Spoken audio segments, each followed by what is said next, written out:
இந்தியாவில் 8 லட்சம் கோடிக்கு தங்க வியாபாரம் நடக்குது. 8 லட்சம் கோடி. அதில் 25% தமிழ்நாட்டில் நடக்குது. 2 lakh crores-க்கு வியாபாரம் தமிழ்நாட்டில் நடக்குது. 2 lakh crores-ல 45% 90,000 crores சென்னையில் மட்டும் நடக்குது. சென்னையில் மட்டும்.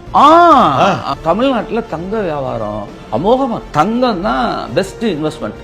Is gold still a safe haven? Yes, always. தங்கம் இப்ப இருக்கிற மாதிரி பன்மடங்கு, அதாவது நம்மளுடைய கற்பனைக்கு எட்டாத லெவலுக்கு போயிருங்க.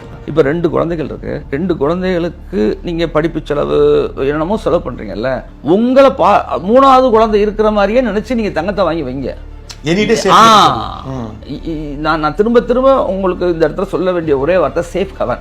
பணக்கார நாடு நம்ம அமெரிக்கா நினைக்கிறோம், ஆனா உண்மையிலேயே பெரிய கடன்கார நாடுன்னு சொல்றாங்க. அப்போ இதுல ஏதாவது ஒரு சின்ன விஷயங்கள் ஏதாவது எங்கேயோ ஒரு இடத்துல மாறிடுச்சு, இந்த டாலருக்கு உண்டான மரியாதை மாறுது அப்படின்னா அதனுடைய தாக்கம் ஃபுல்லாவே வந்து தங்கத்தில். அதனாலதான் நிறைய வங்கிகள், சென்ட்ரல் ரிசர்வ் வங்கிகள் தங்கத்துல வந்து முதலீடு பண்ணி தங்கத்தை ஹோல்டு பண்றாங்க.